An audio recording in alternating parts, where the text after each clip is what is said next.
그날은 제 손주의 첫 돌이었습니다.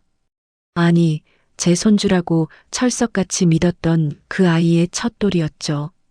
고풍스러운 한옥 대청마루 가득 차려진 돌상 앞에는 온 집안 친척들과 동네 어르신들, 그리고 남편의 사업 관계자들까지 100여 명이 넘게 모여 북적이고 있었습니다. 모두가 아이의 미래를 축복하며 돌잡이를 기다리던 그 숨막히는 순간 저는 떨리는 손으로 마이크를 꽉 잡았습니다. 모두의 시선이 제 쪽으로 쏠렸습니다. 아마도 할머니로서 덕담 한마디 하려나 보다 생각했겠죠. 그때 저는 평생 가슴속에 칼을 갈며 준비해온 말을 꺼냈습니다. 이 자리에서 이 아이의 진짜 아버지를 여러분께 소개하겠다고요. 왁자지껄하게 대청마루를 가로지르던 웅성거림이 순식간에 뚝 멈췄습니다. 귀를 의심하는 듯한 표정들이 일제히 저를 향해 꽂혔습니다. 그때 대문이 열렸습니다. 며느리 가영의 옛 애인이 어리둥절한 얼굴로 마당에 들어섰습니다. 그 남자는 제가 보낸 문자 한 통에 이끌려 영문도 모른 채 온 것이었습니다. 당신 아들일지도 모르는 아이를 보러 오라는 짧은 메시지 한 통이었죠. 남자의 눈이 돌상 위 아이를 보는 순간 툭 튀어나올 듯 커졌습니다. 그 아이는 누가 봐도 자기 얼굴을 그대로 빼다 박았으니까요. 저는 품속에서 고이 간직해온 서류 봉투를 꺼냈습니다. 그리고는 돌상 위로, 아니 정확히는 며느리 가영이 앉아있던 자리 앞으로 힘껏 던졌습니다. 봉투에서 툭 하고 흘러나온 친자 확인 검사 결과지가 한지 바닥 위로 적나라하게 펼쳐졌죠. 친자 불일치라는 붉은 글자가 너무나도 선명하게 박혀 있었습니다. 제 목소리는 조금도 떨리지 않았습니다. 이 아이는 우리 핏줄이 아니라고, 며느리가 다른 남자의 아이를 잉태해 우리 집안을 속였다고 또박또박 말했습니다. 그 순간 잔치는 아수라장이 되었습니다. 아들 영호는 아내를 향해 짐승처럼 소리쳤고 가영은 그 자리에서 고개를 푹 떨구었습니다. 차마 부정할 수도 없었겠죠. 아이의 진짜 아버지가 바로 눈앞에 버티고 서 있었으니까요. 그 순간이 제 복수의 절정이었습니다. 가장 화려하고 행복해야 할 날, 가장 많은 사람들 앞에서 추악한 거짓이 만천하에 드러나는 순간이었죠. 가영이 공들여 쌓아 올린 모래성이 한순간에 와르르 무너지는 걸 지켜보았습니다. 하지만 그때는 꿈에도 몰랐습니다. 그 모래성이 무너지면서 우리 집안 전체가 함께 매몰되어 무너질 거라는 걸요. 남편은 넋이 나간 채 멍하니 서서 제 얼굴만 바라보았습니다. 어떻게 나한테 이럴 수 있냐는 원망 어린 눈빛이었죠. 친척 어르신들은 혀를 차며 수군거리기 시작했고 하객들은 황급히 자리를 뜨기 시작했습니다. 온 동네가 부러워했던 화려한 첫돌 잔치는 그렇게 끔찍한 악몽으로 변했습니다. 가영은 저를 향해 악을 썼죠. 가영이 핏대를 세우며 소리쳤습니다. 어머니도 손주를 그렇게 원하셨잖아요. 왜 이제 와서 이러시는 거예요? 저는 싸늘하게 대답했습니다. 제가 원한 건 제 핏줄인 손주였지 당신의 더러운 욕망이 만들어낸 증거가 아니었다고요. 그 말을 끝으로 가영은 쫓겨나듯 집에서 끌려나갔습니다. 그날이 모든 비극의 시작이었습니다. 복수의 끝이 아니라 더 크고 깊은 고통의 시작이었죠. 하지만 그때의 저는 미처 알지 못했습니다. 복수가 이렇게 쓸쓸하고 차가운 것인지, 승리가 이렇게 공허한 것인지 그때는 정말 알지 못했습니다. 그 일이 있기 전 우리 집은 겉보기에 평화로웠습니다. 아니, 평화로운 척 연기하며 살았다고 해야 맞겠네요. 3대 독자 아들 영호가 결혼한 지 벌써 5년째가 되었지만 아이 소식은 감감무소식이었습니다. 저는 매일 아침 뒷산 불당에 올라가 기도했습니다. 부처님 앞에 무릎 꿇고 제발 우리 집에 손주 하나만 점지해달라고 빌고 또 빌었죠. 시집 온 지 5년이 넘도록 아이를 못 갖는 며느리를 보며 속이 까맣게 타들어갔습니다. 하지만 겉으로 내색하지 않으려 무던히 애썼습니다. 요즘 시대에 그런 말 했다간 며느리 구박하는 못된 시어머니로 찍히니까요. 남편은 제게 조용히 타일렀습니다. 아들 부부가 알아서 할 테니 당신이 너무 조급해하지 말라고요. 그런데 어느 날 기적 같은 일이 일어났습니다. 며느리 가영이 수줍게 웃으며 임신을 했다고 말했죠. 그것도 쌍둥이 가능성이 있다면서요. 나중에는 쌍둥이가 아니라고 정정했지만 그때의 저는 그저 하늘을 날아갈 듯 기뻐서 어쩔 줄 몰랐습니다. 온 집안이 축제 분위기로 들썩였습니다. 친척들이 앞다투어 축하 전화를 했고 남편은 기분이 좋아 동네 잔치라도 벌이자고 했죠. 그때부터 이상한 징후들이 있었습니다. 가영은 산부인과에 갈 때마다 꼭 혼자만 다녔습니다. 제가 걱정되어 함께 가자고 하면 극구 괜찮다며 손사래를 쳤죠. 남편 녀석도 같이 가려 하면 귀찮다고 뿌리쳤습니다. 태교의 스트레스가 안 좋다면서 유난을 떨었습니다. 임신 사실을 알고부터 가영의 태도가 180도 달라졌습니다. 마치 집안의 여왕이라도 된 것처럼 행세하기 시작했죠. 아침 일찍 일어나 시어머니 수발을 들어야 했던 착한 며느리는 온데간데 없었습니다. 오히려 제가 가영의 수발을 드는 처지가 되었습니다. 입덧한다고 죽만 끓여달라 하고 배 아프다고 밤마다 다리 주물러 달라 했죠. 남편과 아들은 무조건 가영의 편만 들었습니다. 영우가 제게 면박을 주며 말했습니다. 임신한 사람한테 뭘 그렇게 시키세요. 엄마가 좀 해주세요. 저는 기가 차서 할 말을 잃었습니다. 하지만 손주를 얻기 위해서라면 뭐든 참을 수 있었으니까요. 하녀 취급을 받아도 괜찮았습니다. 그저 건강한 아이만 낳아주면 그만이었습니다. 가영은 점점 더 기고만장해졌습니다.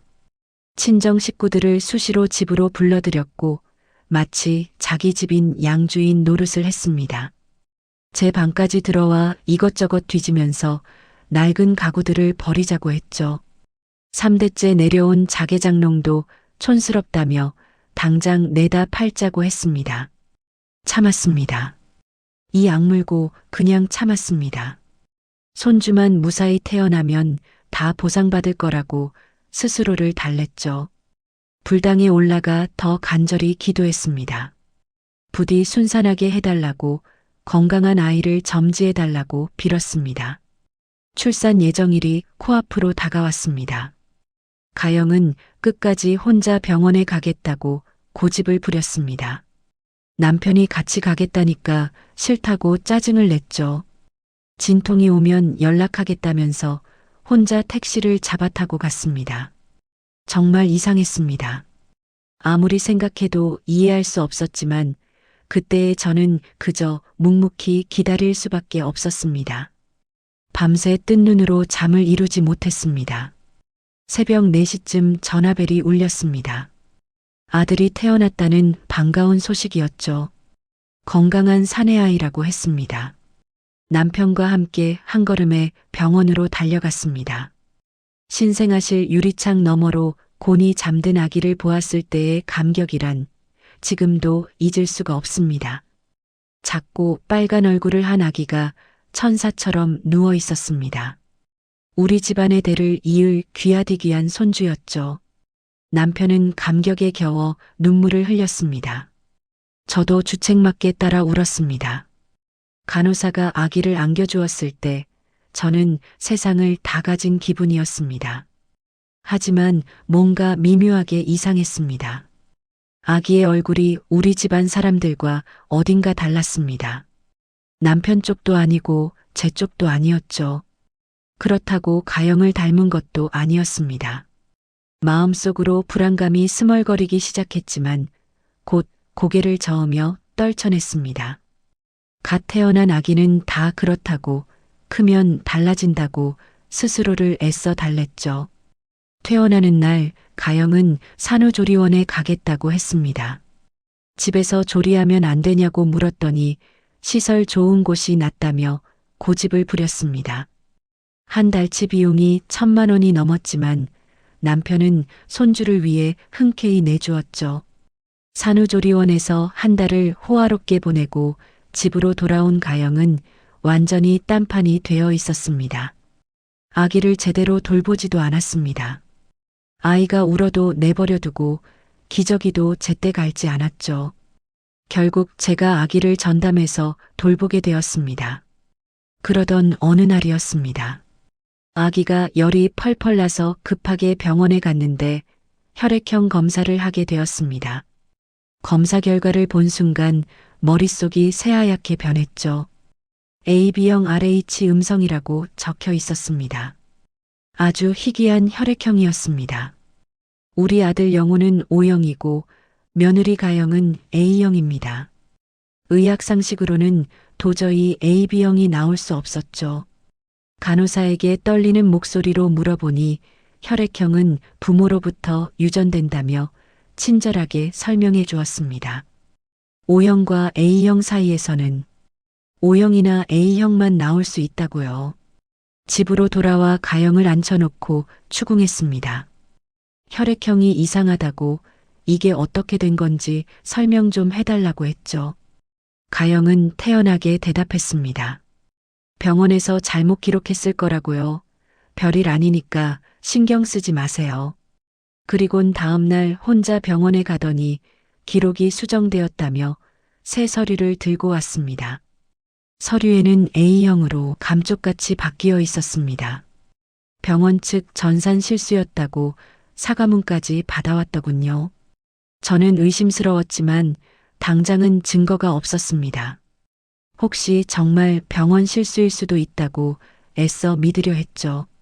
하지만 마음 한구석에 지울 수 없는 의심이 자리 잡기 시작했습니다. 남편에게 조심스럽게 말했습니다. 여보, 아무래도 혈액형이 이상해요. 뭔가 잘못된 것 같아요. 남편은 펄쩍 뛰며 화를 냈습니다. 귀한 손주를 두고 무슨 험한 말이냐며 버럭 소리쳤죠. 괜한 소리에서 가영이 상처받으면 당신이 책임질 거냐고 따졌습니다. 아들 영호에게도 넌지시 말해보았습니다. 하지만 영호도 아버지와 마찬가지였습니다. 엄마가 며느리를 못살게 군다며 오히려 제게 화를 냈죠. 아내 말만 철석같이 믿는 팔불출이었습니다. 제 말은 한 귀로 듣고 한 귀로 흘려버렸습니다. 그렇게 저는 철저히 외톨이가 되었습니다. 손주를 얻은 기쁨에 눈이 먼 가족들 사이에서 홀로 의심하는 이상한 사람이 되었죠. 아무도 제 말을 귀담아 듣지 않았습니다. 모두가 저를 노망난 노인 취급했습니다. 밤마다 잠을 이루지 못하고 뒤척였습니다. 아기를 안고 있으면 묘한 감정이 들었습니다. 사랑스러우면서도 한편으론 낯설었죠. 내 핏줄이 맞나 싶은 의구심이 꼬리에 꼬리를 물었습니다. 하지만 그 의심을 입 밖으로 내면 안 된다는 걸 본능적으로 알았습니다. 가영은 더욱 방자해졌습니다. 집안일은 손 하나 까딱하지 않았습니다. 육아도 제게 전적으로 떠넘기고 자기는 친구들을 만나러 나가기 일쑤였죠. 손주가 생긴 후 더 기세등등해진 것 같았습니다. 이제 이 집안에서 확실한 자기 위치가 생겼다고 믿었나 봅니다. 동네 사람들도 수군거리기 시작했습니다. 며느리가 너무 나댄다고, 시어머니를 무슨 하녀 부리듯 한다고 혀를 찼죠. 하지만 저는 꾹 참았습니다. 오직 손주 때문이라도 참아야 했습니다. 집안이 시끄러우면 아이 정서에 좋지 않다고 생각했거든요. 그러던 어느 날 우연히 방문 너머로 가영의 통화를 엿듣게 되었습니다. 친구와 통화하는 것 같았는데 옛 애인 이야기를 하더군요. 가영이 한숨을 쉬며 말했습니다. 그 사람만 생각하면 가슴이 아파. 하지만 이제 와서 돌이킬 수 없잖아. 심장이 덜컥 내려앉았습니다. 혹시 하는 불길한 생각이 들었죠. 하지만 섣불리 확신할 수는 없었습니다. 단지 옛날 연애 이야기를 추억하는 것일 수도 있었으니까요. 그래도 그날 이후로 가영을 보는 제 눈빛은 차갑게 식어갔습니다. 아기는 무럭무럭 자랐습니다. 100일이 지나고 어느덧 돌이 다가왔죠. 그런데 자라면 자랄수록 우리 집안 사람들과 전혀 닮지 않았습니다. 친척들도 고개를 갸웃거리며 수군거렸습니다. 누구를 닮았는지 도통 모르겠다고 참 신기하다고 했죠. 저는 점점 확신하게 되었습니다. 이 아이는 절대로 우리 핏줄이 아니라고요. 하지만 결정적인 증거가 없었습니다. 가영이 병원 기록까지 조작해버렸으니 뭘 믿을 수 있겠습니까? 대놓고 친자 검사를 하자고 하면 집안이 발칵 뒤집힐 게 뻔했습니다. 그렇게 혼자 소가리를 하며 지냈습니다. 겉으로는 아무 일 없는 척 평화로운 척했지만 속은 시커멓게 골마가고 있었죠. 밤마다 베개를 적시며 소리 죽여 울었습니다. 어찌할 바를 몰랐습니다. 손주를 사랑하고 싶은데 의심이 앞섰고 며느리를 믿고 싶은데 도저히 믿을 수가 없었습니다. 그때의 저는 몰랐습니다. 곧 모든 추악한 진실이 드러날 거라는 걸요. 그리고 그 진실이 우리 집안을 송두리째 뒤흔들어 놓을 거라는 것도요. 그날은 정말 운명 같은 우연이었습니다. 손주를 포대기에 업고 시장에 나갔다가 그 남자와 딱 마주친 거죠. 가영의 옛 애인이었습니다. 예전에 우리 집에 한두 번 놀러 왔던 적이 있어서 얼굴을 똑똑히 기억하고 있었습니다. 남자는 제 등에 업힌 아기를 보더니 그 자리에서 얼어붙었습니다. 눈이 휘둥그레졌죠.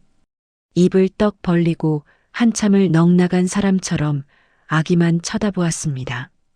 제가 혹시나 하고 물었습니다. 아는 사람이냐고요?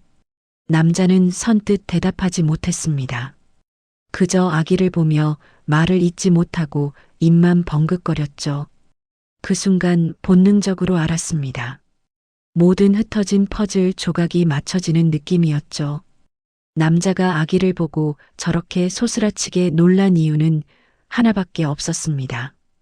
아기 얼굴에서 자기 얼굴을 보았기 때문이었죠. 피가 머리끝까지 거꾸로 솟구치는 것 같았습니다. 온몸이 분노로 부들부들 떨렸습니다. 남자에게 다그치듯 물었습니다. 자네, 가영이와 언제까지 만났나? 남자는 머뭇거리다가 기어들어가는 목소리로 대답했습니다. 작년 봄까지 만났습니다. 그러다가 헤어졌어요. 작년 봄이면 가영이 우리에게 임신했다고 발표하기 바로 직전이었습니다. 더 집요하게 물었습니다.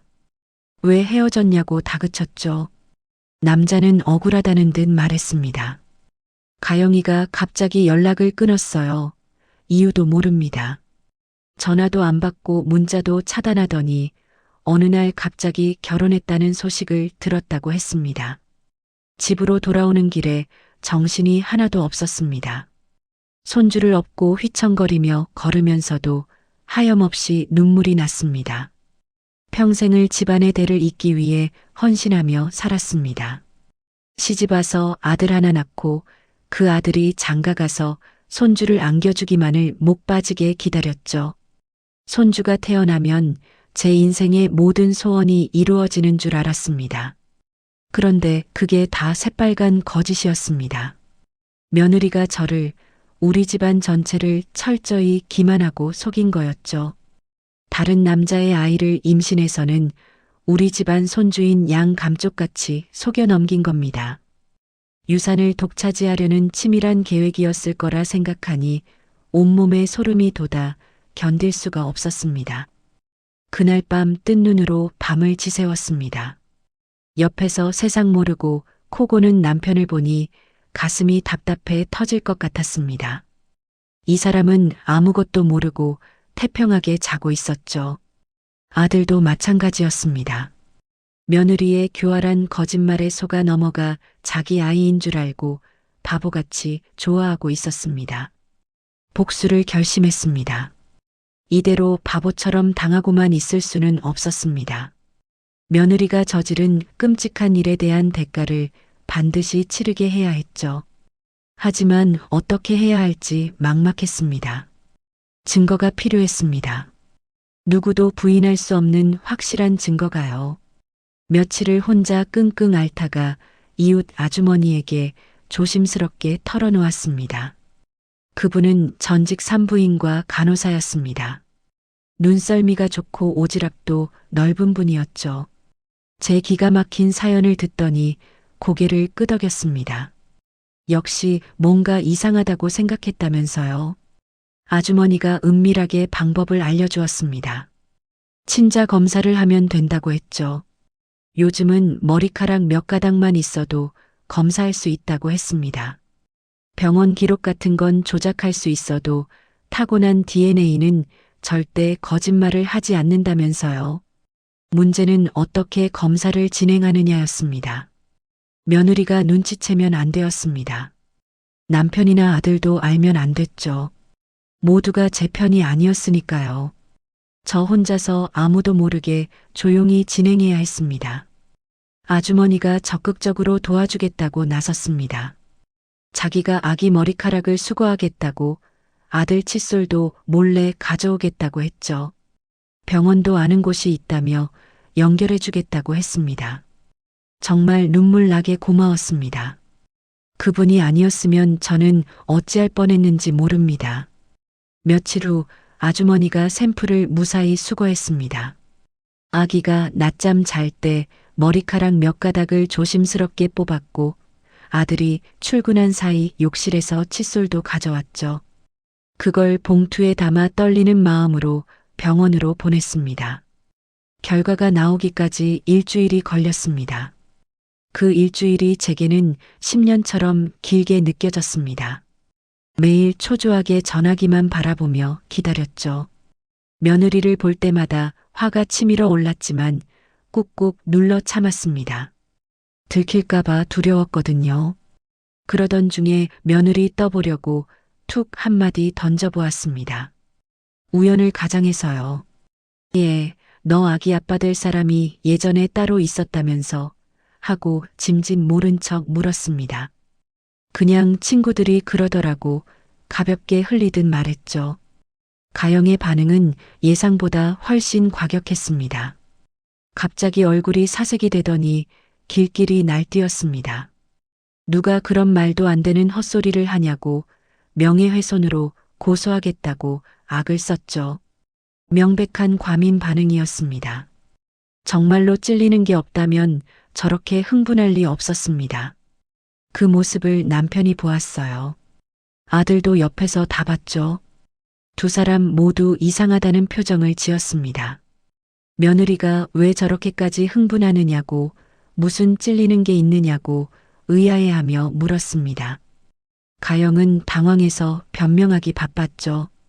작은 의심의 씨앗을 심는데 성공했습니다.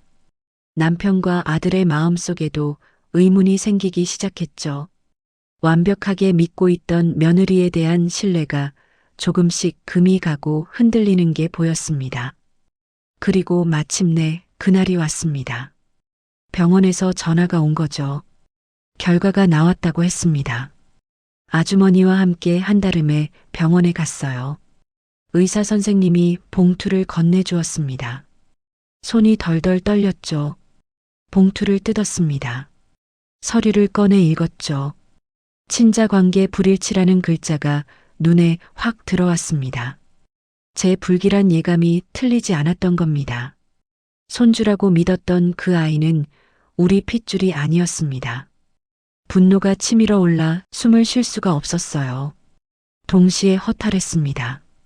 그동안 그 아이를 안고 재우고 기저귀 갈아주고 밥 먹이던 시간들이 주마등처럼 스쳐 지나갔죠. 모두가 거짓 위에 세워진 허망한 시간들이었어요. 아주머니가 제 어깨를 토닥였습니다. 이제 어떻게 할 거냐고 걱정스럽게 물었죠. 저는 단호하게 대답했습니다. 복수하겠다고요. 며느리가 저지른 일에 대한 대가를 톡톡히 치르게 하겠다고 말했습니다. 복수의 방법을 고민했어요. 조용히 며느리를 쫓아낼 수도 있었습니다. 하지만 그건 너무 약했습니다. 가영은 더 큰 벌을 받아야 했죠. 집안 전체를, 친척들을, 동네 사람들을 모두 감쪽같이 속인 죗값을 치러야 했습니다. 그래서 생각한 게 첫돌 잔치였죠. 가장 화려하고 행복한 날, 가장 많은 사람들 앞에서 추악한 진실을 폭로하는 겁니다. 며느리가 쌓아 올린 거짓의 성을 와르르 무너뜨리는 거죠. 한 방의 끝장내는 완벽한 복수였습니다. 가영의 옛 애인에게도 연락했습니다. 익명으로 문자를 보냈죠. 당신 아들일지도 모르는 아이가 있다고 첫돌 잔치에 와보라고 했어요.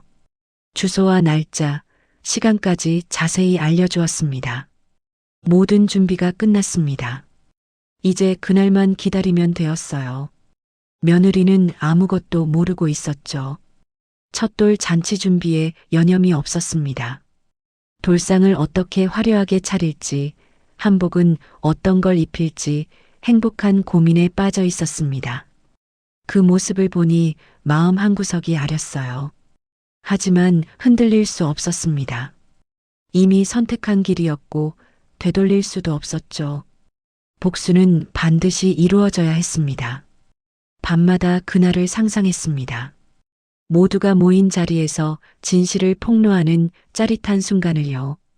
며느리가 무너지는 모습을, 남편과 아들이 충격받는 모습을 떠올렸습니다. 속이 시원할 것 같았죠. 하지만 동시에 불안했습니다. 정말 이게 맞는 걸까 하는 의구심이 들었죠.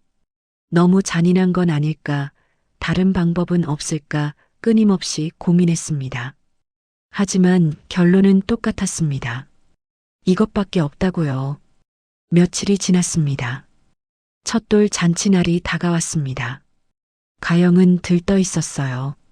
자기 인생 최고의 날이라며 좋아했죠. 전혀 모르고 있었습니다. 그날이 자기 인생 최악의 날이 될 거라는 걸요. 저는 담담했습니다. 오히려 평소보다 더 침착했죠. 감정을 철저히 죽였습니다. 복수를 완수하기 위해서는 차갑고 냉정해야 했으니까요. 마음이 조금이라도 흔들리면 안 되었습니다. 친자 검사 결과지를 품속 깊이 넣었습니다. 보기만 해도 분노가 솟구쳤어요. 조금만 더 참으면 되었습니다. 곧 모든 게 끝날 테니까요. 그렇게 운명의 날이 밝았습니다. 첫돌 잔치 당일이었죠. 제 처절한 복수가 시작되는 날이었습니다. 첫돌 잔치 당일 아침, 하늘이 야속할 만큼 맑았습니다. 봄날 같은 화창한 날씨였죠. 고풍스러운 한옥마당에는 이미 아침 일찍부터 친척들이 모여들기 시작했어요. 100여 명이 넘는 하객이 올 예정이라 집안은 잔치 분위기로 시끌벅적했습니다. 가영은 아침부터 분주하게 움직였죠. 신부 화장을 하고 비싼 한복을 입는 데만 2시간 넘게 걸렸죠. 거울 앞에서 제 모습을 비춰보며 연신 미소 짓고 있었죠.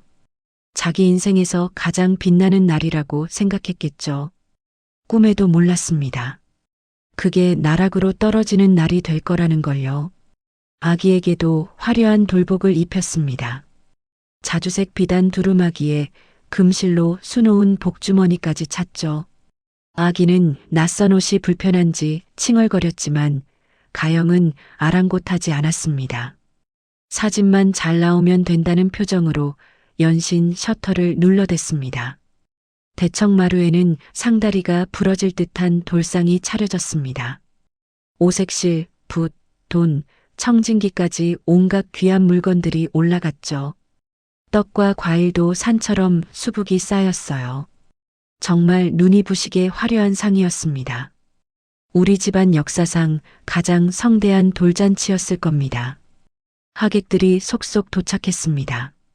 친척들, 동네 어르신들, 남편의 사업 관계자들까지 구름처럼 모여들었죠. 모두들 축하한다며 양손 가득 선물을 들고 왔습니다. 금반지, 돌반지, 두툼한 현금 봉투들이 수북이 쌓여갔습니다. 가영은 마치 여왕처럼 군림했습니다. 하객들에게 고개를 숙여 인사하며 활짝 웃었죠. 사람들은 입을 모아 며느리를 칭찬했어요. 예쁘다고, 복스럽다고, 아기를 잘 낳았다고 치켜세웠습니다. 가영의 얼굴에는 세상을 다 가진 듯한 교만한 미소가 가득했습니다. 저는 구석진 자리에 조용히 앉아 있었죠. 품속의 서류 봉투를 만지작거리며 때를 기다렸죠. 곧 이 평화로운 자리가 아수라장이 될 거라는 걸 알고 있었죠. 심장이 터질 듯이 빠르게 뛰었습니다. 긴장되었지만 결코 흔들리지 않았습니다. 정오가 되었습니다. 드디어 돌잡이 시간이었죠.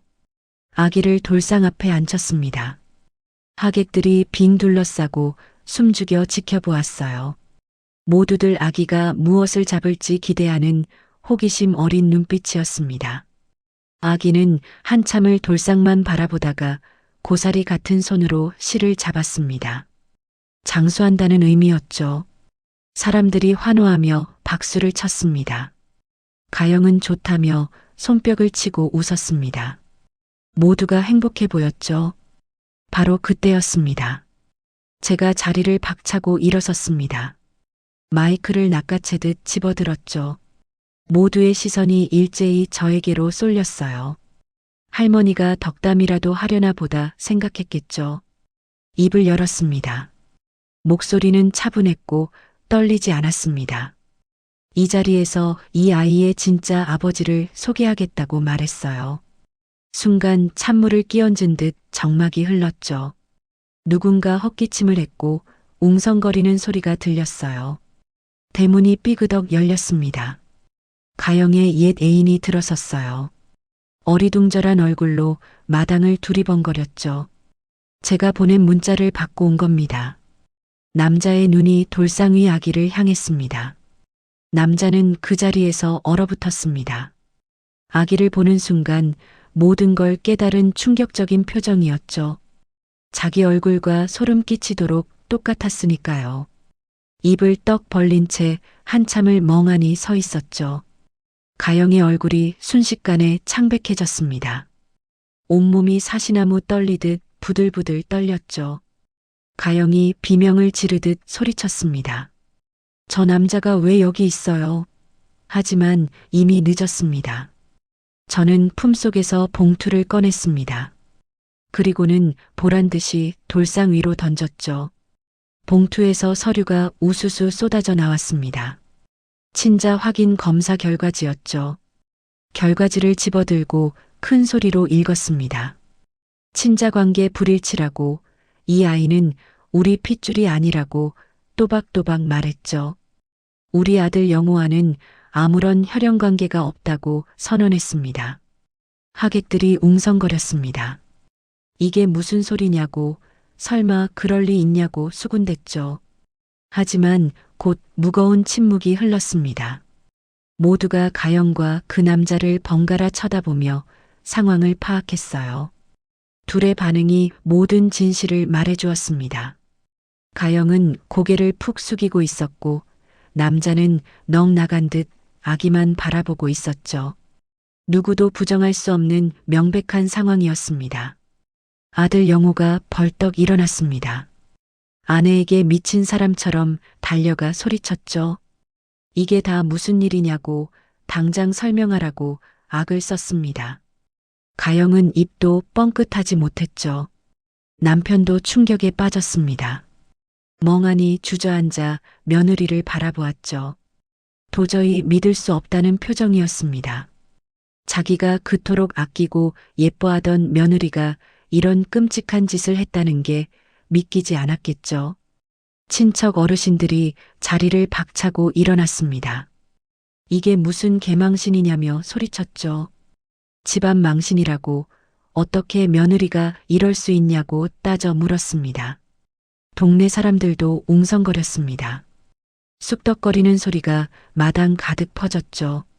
누군가는 흥미롭다는 듯 휴대폰을 꺼내 사진을 찍기 시작했어요. 가영이 드디어 입을 열었습니다. 울먹이며 말했죠. 어머니, 죄송해요. 제가 잘못했어요. 하지만 변명은 하지 못했죠. 무슨 말을 해도 소용없다는 걸 스스로도 알았겠죠. 옛 애인도 당황스러워했습니다. 자기도 정말 몰랐다고, 가영이 임신한 줄 꿈에도 몰랐다고 했죠. 작년에 헤어진 후 연락이 끊겼다고, 그 후로는 만난 적이 없다고 억울해하며 말했어요. 영우가 아내에게 달려들었습니다. 어깨를 잡고 흔들며 울부짖었죠. 왜 그랬어? 왜 나를 속였어? 가영은 아무 말 없이 울기만 했습니다. 하객들이 하나둘 자리를 떴습니다. 더 이상 볼 게 없다는 듯이요. 어떤 이는 혀를 차며 나갔고 어떤 이는 고개를 절레절레 흔들며 떠났죠. 화려했던 잔치는 순식간에 아수라장이 되었습니다. 친척 어르신들이 가영을 몰아세웠습니다. 집안 망신을 시켰다고, 당장 나가라고 호통쳤죠. 가영은 바닥에 주저앉아 서럽게 울었어요. 그때 가영이 저를 향해 악을 쓰듯 소리쳤습니다. 어머니도 손주를 그렇게 원하셨잖아요. 왜 이제 와서 이러시는 거예요? 자기만 나쁜 사람이 되었다며 적반하장으로 억울해했습니다. 저는 싸늘하게 대답했어요. 내가 원한 건 내 핏줄인 손주였지, 당신의 더러운 욕망이 만들어낸 증거가 아니었다고. 내 핏줄을 원했지, 남의 씨를 받아 우리를 속인 사기꾼을 며느리로 받아들일 수 없다고 못 박았습니다. 가영은 더 이상 할 말이 없었습니다. 고개를 푹 숙인 채 어깨를 들썩이며 울기만 했죠. 영우도 더 이상 아내를 감싸지 못했죠. 배신감에 치을 떨며 주저앉아 울었어요. 남편이 가영에게 말했어요. 당장 짐을 싸서 나가. 다시는 우리 집 문턱을 넘을 생각 마라. 얼음장처럼 차갑고 냉정한 목소리였습니다. 가영은 제 다리를 붙잡고 빌었습니다. 어머니, 제발 한 번만 용서해 주세요. 다시는 안 그럴게요. 하지만 소용없었습니다. 이미 물은 엎질러졌고 돌이킬 수 없었습니다. 친척들이 가영을 억지로 끌어냈습니다. 울며 매달리는 그녀를 가차없이 대문 밖으로 내보냈죠. 옛 애인도 분위기에 눌려 황급히 자리를 떴습니다. 아기는 덩그러니 남겨졌습니다. 돌상은 엉망진창이 되었습니다. 떡과 과일이 바닥에 나뒹굴었죠. 화려했던 돌잔치에 참혹한 흔적만 남았죠. 모두가 떠나고 텅 빈 마당에 망연자실한 가족들만 남았죠. 영우는 방에 들어가 문을 걸어 잠갔습니다. 나오지 않았죠. 남편은 마당에 넋을 잃고 앉아 있었죠. 저도 다리에 힘이 풀려 주저앉았습니다. 복수는 성공했습니다. 며느리를 쫓아냈고 진실을 만천하에 드러냈죠. 하지만 이상했습니다. 속이 시원하지 않았습니다. 오히려 가슴 한구석이 뻥 뚫린 듯 허전했습니다. 아기가 울었어요. 엎어진 돌상 옆에서 혼자 서럽게 울고 있었죠. 저는 아기를 안아 올렸습니다. 여전히 귀여운 얼굴이었습니다. 하지만 이제 제 손주가 아니었죠. 그날 밤은 정말 고요했습니다. 아무도 말하지 않았죠. 각자의 방에 틀어박혀 침묵했습니다. 집안은 무덤처럼 죽은 듯 조용했습니다. 저는 아기 방에 멍하니 앉아 있었죠. 빈 요람을 바라보았죠. 내일이면 아기도 떠날 겁니다. 친부에게 가거나 입양될 테죠. 승리의 기쁨은 없었습니다. 그저 뼈저린 공허함만 남았죠. 복수는 끝났지만 제 마음은 폐허처럼 텅 빈 것 같았습니다. 며칠이 지났습니다. 가영은 연기처럼 완전히 사라졌어요. 친정으로 돌아갔다는 소문이 들렸죠. 다시는 우리 동네에 얼씬도 하지 않았습니다. 옛 애인은 아기를 데려갔습니다. DNA 검사 결과 친자로 확인되었거든요. 아기를 보내던 날이 생생하게 기억납니다. 남자가 와서 아기를 안아갔죠. 저는 멀리서 말없이 지켜보았어요. 아기는 울지 않았습니다. 오히려 그 낯선 남자 품에 편안히 안겨 있었죠. 본능적으로 진짜 아빠를 알아보는 것 같았습니다. 그 모습을 보니 가슴이 무너져 내렸죠. 1년 가까이 제가 제 자식보다 더 애지중지 키운 아기였습니다. 밤새 안고 재우고 기저귀 갈아주고 이유식 먹이던 아기였죠. 하지만 이제 남의 아이가 되어 영영 떠났습니다. 아들 영우는 폐인이 되었습니다. 방에서 한 발짝도 나오지 않았죠. 밥도 제대로 먹지 않고 술만 마셨습니다. 아내의 배신이 그를 완전히 무너뜨렸습니다. 더 큰 충격은 자신의 불임 사실이 만천하에 드러난 거였죠. 그날 잔치에서 모든 치부가 밝혀졌습니다. 며느리가 임신할 수 없는 이유가 사실은 아들의 불임 때문이었다는 것도요. 친척들이 모두 알게 되었습니다. 3대 독자인 아들이 대를 이을 수 없다는 비참한 사실을요. 남편도 씻을 수 없는 상처를 받았습니다. 며느리를 친딸처럼 아꼈는데 처참하게 배신당했죠. 집안 망신까지 톡톡히 당했습니다. 사업 관계자들 앞에서 창피를 당한 게 제일 컸습니다. 얼굴을 들고 다닐 수가 없다며 대문 밖 출입을 끊고 집에만 틀어박혔습니다.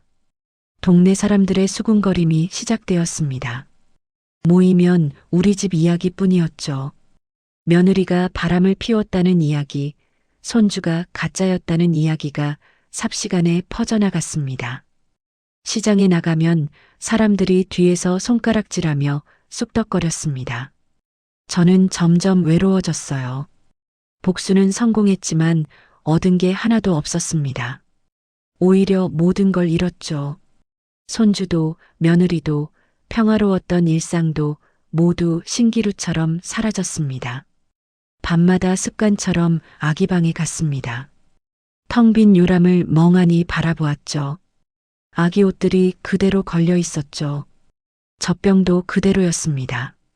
하지만 주인은 없었습니다. 떨리는 손으로 젖병을 만져보았는데 차가웠습니다. 더 이상 따뜻한 우유로 채워지지 않을 식어버린 젖병이었죠. 아기 침대 시트에는 아직도 아기의 젖비린내와 살냄새가 희미하게 남아 있었죠. 가끔 환청이 들렸어요. 아기 우는 소리가 귓가에 들리는 것 같았죠. 황급히 아기 방으로 달려가면 아무도 없었습니다. 적막강산, 텅 빈 방만 있을 뿐이었죠. 남편은 저를 원망했습니다. 당신이 왜 그렇게 했느냐고 조용히 처리할 수 있었는데 왜 굳이 만천하에 드러냈느냐고 따졌죠. 당신의 그놈의 복수 때문에 집안을 망쳤다고 비난했습니다. 아들도 마찬가지였습니다.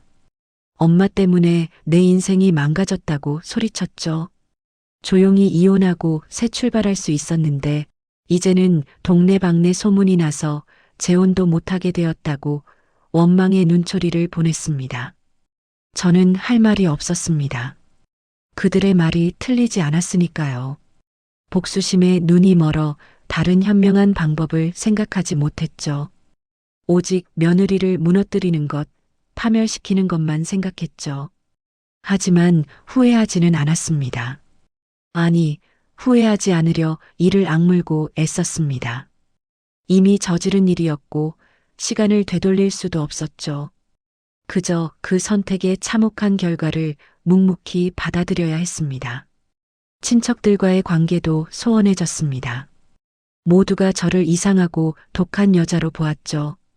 며느리도 나쁘지만 시어머니가 그렇게까지 할 필요가 있었냐며 뒤에서 수군거렸습니다. 집안 망신을 시킨 장본인 취급을 받았습니다. 명절에도 친척들이 오지 않았습니다. 바쁘다는 핑계를 대고 다들 빠졌죠. 차례상을 정성껏 차려놓아도 우리 식구 셋만 덩그러니 모였습니다. 텅 빈 대청마루가 너무나도 쓸쓸했어요.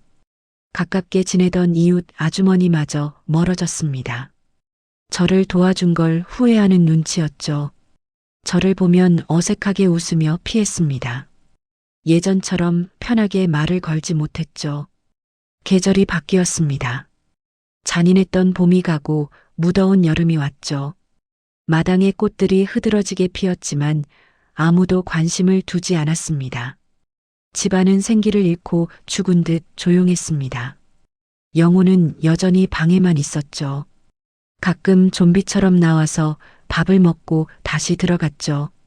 말도 거의 하지 않았습니다. 눈빛이 죽어 있었죠. 남편은 사업을 정리했습니다. 더 이상 사람들을 만날 면목이 없다며 은퇴했죠. 하루 종일 마당만 멍하니 바라보며 앉아 있었죠. 저는 매일 불당에 올랐습니다. 하지만 더 이상 기도하지 않았어요. 그냥 멍하니 앉아만 있었죠. 부처님께 무슨 말을 해야 할지, 무엇을 빌어야 할지 몰랐습니다. 어느 날 풍문으로 가영의 소식을 들었습니다. 친정에서 아이를 낳아 기르고 있다고 했죠. 옛 애인과 재결합했다는 소문도 들렸어요. 그들은 뻔뻔하게도 새 출발을 한 것 같았습니다. 그 소식을 듣고 허탈해서 웃음이 나왔어요. 저는 복수를 했지만 가영은 여전히 잘 사는 것 같았죠. 오히려 우리 집안만 풍비박산이 났습니다. 도대체 무엇을 위한 복수였는지 깊은 회의감이 들었습니다. 여름이 가고 쓸쓸한 가을이 왔습니다. 낙엽이 마당을 뒤덮었죠. 쓸어내도 계속 떨어졌습니다. 마치 끝없는 제 마음의 숙제 같았죠. 어느 날 아기 방 문을 열었습니다. 참으로 오랜만이었죠. 먼지가 뽀얗게 쌓여 있었죠. 창문을 활짝 열어 환기시켰습니다. 요람에 힘없이 앉았습니다. 주인 없는 텅 빈 요람이었죠. 아기 인형 하나가 구석에 덩그러니 놓여 있었죠. 집어들고 한참을 바라보았습니다. 눈물이 왈칵 쏟아졌습니다. 그동안 꾹꾹 참았던 눈물이 댐이 터지듯 쏟아졌죠. 복수는 성공했지만 저는 행복하지 않았습니다. 승리했지만 공허했어요. 모든 걸 잃었습니다. 젖병을 다시 집어들었습니다. 아무것도 담기지 않은 빈 젖병이었죠. 한참을 바라보았습니다. 다시는 따뜻하게 채워지지 않을 젖병이었어요. 창밖을 보았습니다. 낙엽이 우수수 떨어지고 있었죠. 하나둘 힘없이 떨어지는 낙엽을 바라보았습니다. 마치 제 인생 같았죠. 저는 복수를 택했습니다.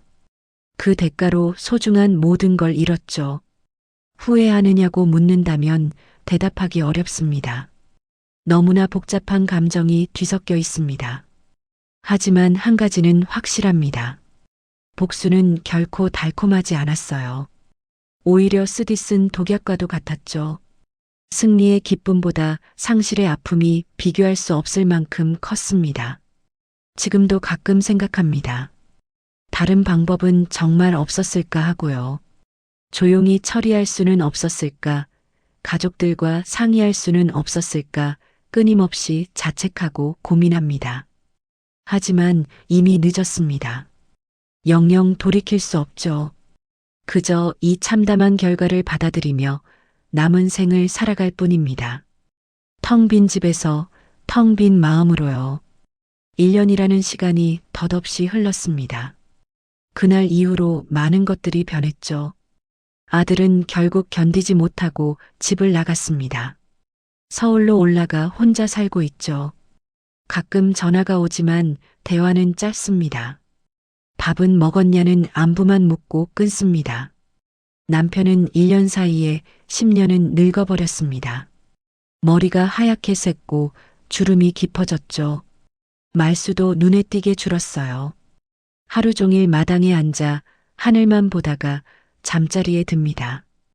저와도 거의 대화하지 않습니다. 저는 여전히 이 큰 집을 지키고 있죠.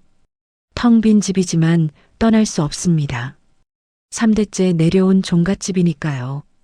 누군가는 끝까지 지켜야 한다고 생각합니다. 가끔 아기 방에 갑니다. 이제는 습관이 되었죠. 텅 빈 요람 옆에 앉아 먼지 쌓인 젖병을 바라봅니다.